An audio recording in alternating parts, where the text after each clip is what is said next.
Johan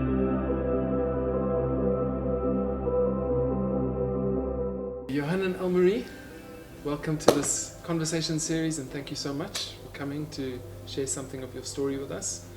And I know that you've walked through some challenges in your life, and one of them I know is that you lost a business somewhere along the road.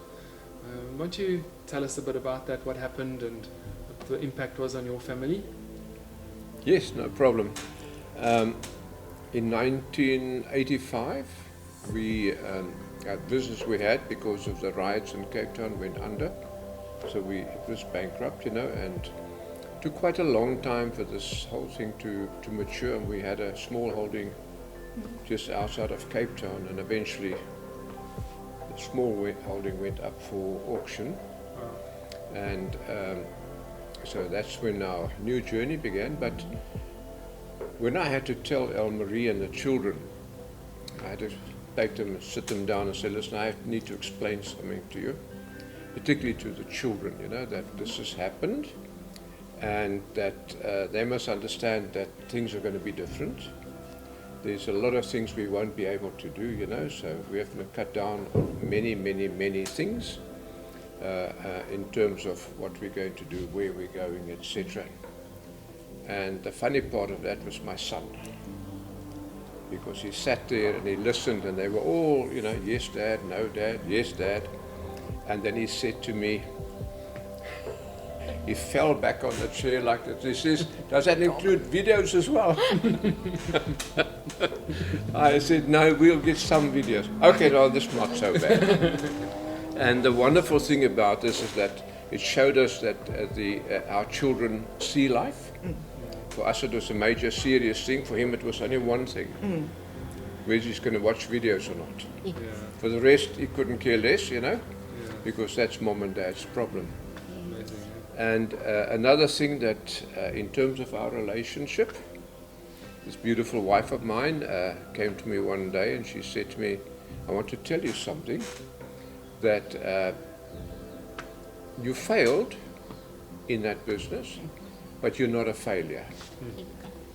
Awesome. And that made a major difference to me, because you really feel like a failure. Yes. That when it happened. So that was really a major sort of lifting up for me in any way. Yeah. So what actually went through your mind, Elmarie? How did you take the news, and how did you respond like that? Very badly. Okay. Very badly. What? But you begin to realize, on the other side, our daughter, where Mark flopped, she said, are they going to take Knight Rider? Because Johan had bought me a 2-door car that looked like Knight Rider. So I said, yes, that's got to go as well. But apart from, you argue a lot, because you're coming from different sides, and you yell a lot. But you come to a point where hey, it doesn't help. Don't take anything or everything for granted.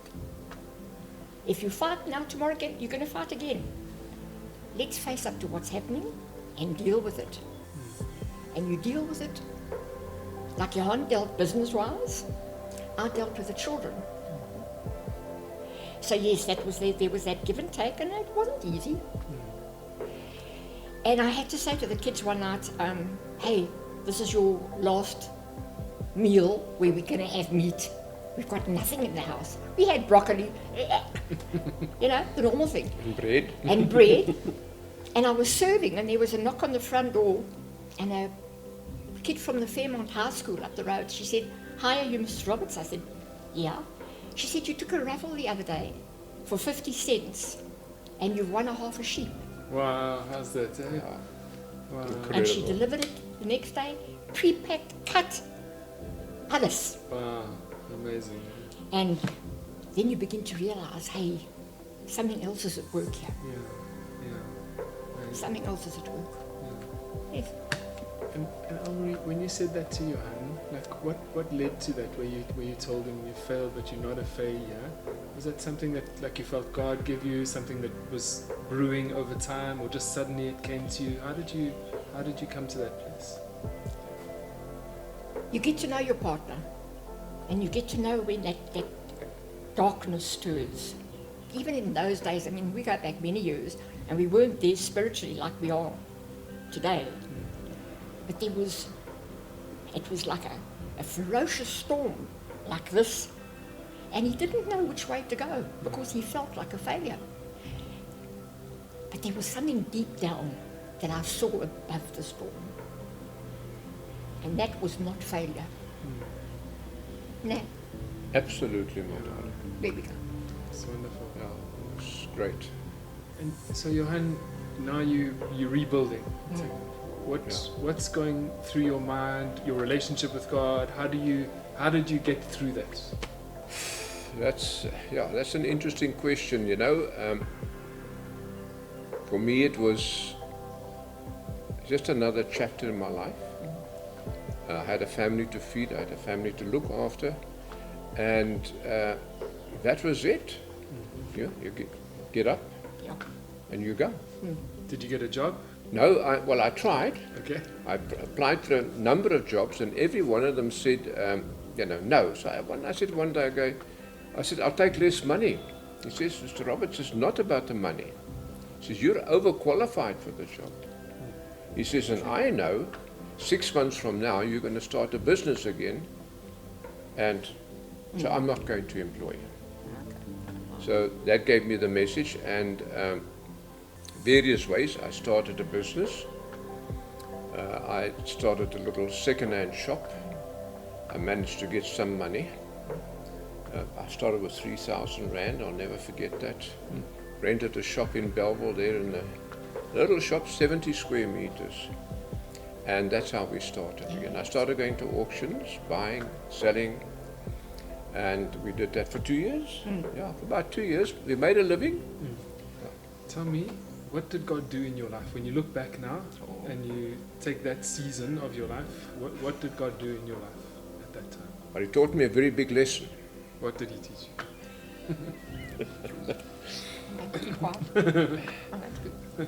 He taught me that I have to get rid of my ego, because it was too big. Those days, I had 35 machines. And people used to tell me, and I said, you don't know what you're talking about. Just look. Everything was on credit. So, and I really got, if I wanted a machine, I phoned Case, I said, please send me a new machine. They send it. Because we were paying every month, so we were a major client. I had 14 of their machines when we went bankrupt. So they were not very happy with me. When they sold our farm, they gave the money to charity. That didn't sit well with me then, Yes. but I see today, they didn't want the money, they gave it to charity. So yes, God taught me to be very careful of my ego. I do get, I run away with this thing. I was saying today to Jan today, that when I start something, I almost get obsessed. Everything I got goes into it, and that's not a good thing. God is still teaching me that lesson today. Yes. Yeah, so that's what I learned. I think that was the main thing. God had to stop me, Yes. and that's how He did it. Yeah. And sorry, I just want to say, I know from now today, if God wants my attention, takes the money away. And He's got my attention immediately. Straight away. I think all of us to some extent. What did God teach you, Elmarie? Not to take anything for granted. Yeah. Not to take anything for granted. Yeah. Look after the small things. Don't let the big things crush you. And never lose your joy. Awesome. Very awesome. Okay, last question. Someone sitting in front of you now, they've just lost their business or lost their job. They're walking into the same journey just at the beginning. What would you tell them today? I would say to him, you failed. You're not a failure. I would tell them that. That's the first thing I would tell anybody who's in that journey. And it's really never give up. There we go. God's given us a good brain. Just start thinking But the one thing don't do is don't sit back. Yes. Be proactive. Yes. Go and do something. If you take the steps, God takes his steps. Yeah. If you sit at home moping, that's Finished. where you're going to end up. Yeah. Great advice. Yeah. Great Yeah. advice. And to the women, support your husband, but don't overlook his faults. And don't be scared to say, love, I think you're doing wrong. But the same goes for you. If you're doing something wrong, accept. And then look after your children. Don't let them be totally taken up by, oh, what's going to happen tomorrow? Yes. Hey, tomorrow's coming. We'll deal with it. Yeah. But Johan and Elmarie, I want to thank you so much for sharing your story, for opening up your life,